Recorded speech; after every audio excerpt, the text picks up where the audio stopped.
The OSI teaches that everything in the universe happens according to the grand plan.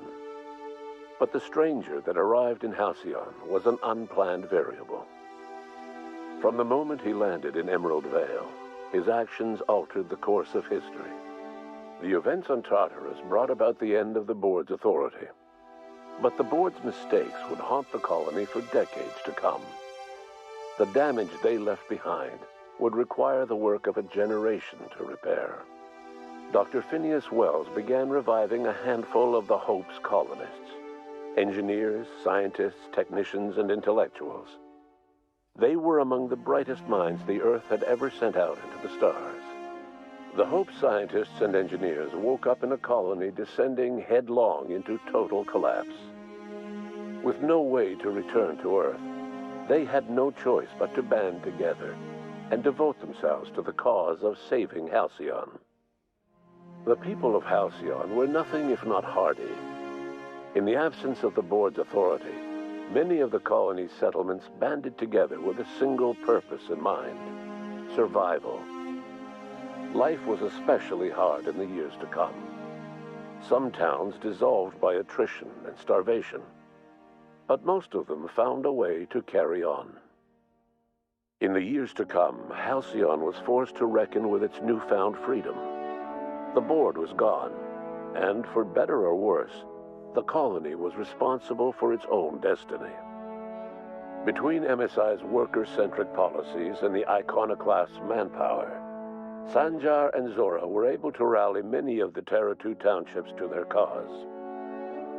MSI's workforce swelled, and the iconoclasts enjoyed a significant surge in their ranks. The board was too distracted by infighting and internal politics to stop MSI from becoming a powerful corporation and a refuge for townships that might have fallen through the cracks. Consumed by paranoia, Lilia Hagen took sublight salvage in a controversial direction, openly accusing board officials of an extraterrestrial conspiracy. One day, an accident at the Groundbreaker's docking bay silenced her forever. Time would tell if her replacement could keep the sublight family together. Adelaide McDevitt replaced Reed Thompson as the leader of Edgewater. She and her followers transformed Edgewater in their image. Anyone loyal to Reed was pressured into leaving town, and those who stayed behind adapted to her way of life. Adelaide transformed the old cannery into a new garden. The nearby Edgewater Cemetery provided a convenient source of fertilizer. As for Reed Thompson, it was said that he lasted exactly 2 days outside the walls of Edgewater. Years later, a marauder was found in possession of his hat.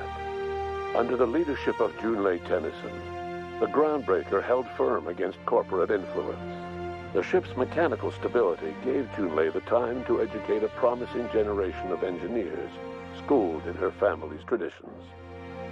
The future of the Groundbreaker looks promising. The rediscovery of the Hope and the abandonment of the lifetime employment program forced Byzantium to come to terms with some uncomfortable realities about the state of Halcyon.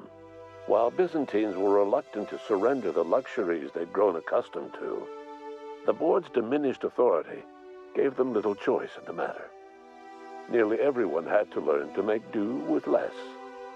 Some even had to get jobs. It was a dark time indeed. Your influence shifted Ellie's perspective. She finally admitted, albeit grudgingly, that she just might need other people. Sometimes. With a steady income from the life insurance payouts, she was finally able to afford a ship of her own. She hired a small crew and flew supply missions to communities on the fringe. Some of them were even legal. Life in Halcyon was sobering for Felix Millstone. The grand revolution he dreamed of never came. There was no great awakening for the colony, no celebrations in the streets. There was only the hard, desperate work of trying to repair a broken colony. Felix never had a head for numbers, but if there was labor to be done, he was there to help. Eventually, Felix realized that the work of a revolution was done with two hands. As much as he enjoyed his adventures aboard the Unreliable, the vicar, known as Max, eventually decided that it was time to move on, to live out the life he had sought so long to create. He knew there were many in the colony who carried burdens much worse than the ones he had struggled with, and he devoted himself to easing their suffering wherever he could. He only ever took up arms again to defend the defenseless. Unshackled from a lifetime of striving and fighting the universe and himself, Vicar Maximilian de Soto was finally at peace. Once the matter with the Hope colonists was resolved, Junlei bashfully asked Parvati if she'd like to join her permanently on the Groundbreaker, and Parvati enthusiastically, if somewhat awkwardly, agreed. The stories of her adventures spread across the colony, and Parvati soon found herself the center of attention. Having served as the engineer of a renowned spacecraft, tramp freighters and wildcat miners sought her out by name, and in no time, she was a fixture in the Groundbreaker's mechanical ecosystem. She and Junlei were never far apart. Nyoka returned to Monarch to take another crack at making a permanent life for herself. She formed the Charon Group, a mercenary outfit of ragtag survivalists and wilderness experts. Anyone in need of a guide or just looking to throw back a beer and swap stories could find her camping on the trail or clearing an infestation. The SAM unit that accompanied you spread awareness of the product line's superior sanitation and maintenance capabilities across what was left of the colony. This led to a boost in SAM unit sales. Did you know that SAM units are the longest-lasting, toughest-acting cleaning solution in Halcyon? Minister Clark was released from house arrest, and his contact with you gave him a sense of renewed purpose and vigor. Once it became clear that no help would be coming from Earth, he threw his considerable efforts and talents into helping Halcyon manage the crisis before it.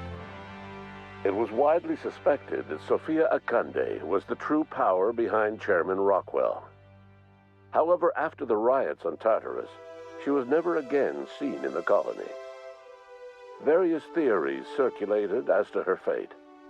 Some believed she boarded an interstellar ship capable of journeying to a distant colony. Others believed she died trying to escape Tartarus. Some few suggest she fled to Monarch, where she continued to live among a small band of loyalists. There is another theory, which suggests that Sophia's encounter with you changed her, and she deliberately retreated from public view, but continued supporting the colony in secret. When Dr. Wells began reviving the Hope's colonists, he found himself with a sudden windfall of additional supplies and resources, courtesy of an anonymous donor. If Wells knew who his supplier was, he never told a soul. Chairman Rockwell served as the public face for the changes in Halcyon to come.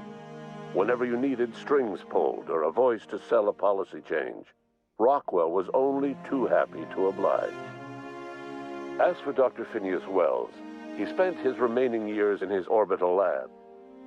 He eventually came to terms with his own past and was able to forgive the mistakes of his younger self by devoting his remaining years to serving the colony. In the end, Dr. Wells was able to save every scientist and engineer aboard the Hope. Over the next decade, nearly all of the Hope's remaining colonists were successfully revived. Halcyon saw a period of rapid technological and scientific advancement. Breakthroughs in dietary supplements saved the colony from starvation.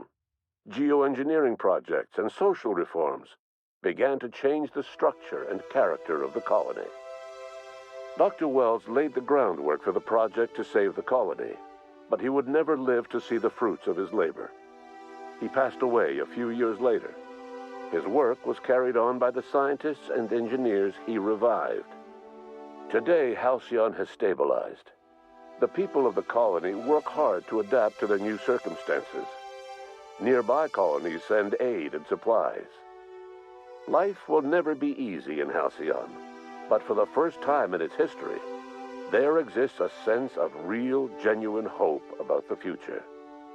And what about you? the unplanned variable in the history of Halcyon. You brought an end to the chaos on Tartarus and made Chairman Rockwell your own puppet, a role he was all too eager to play. The colony never realized you were the true power behind the new administration. By acting vicariously through agents and third parties, you controlled Halcyon from the shadows. As a result, Halcyon survived the turbulent years that were to follow. No one knows what's happened to Earth, and no one knows what the future has in store for Halcyon. All we know for certain is this: the name of the Unreliable and that of its intrepid captain will remain the subject of countless stories for years to come.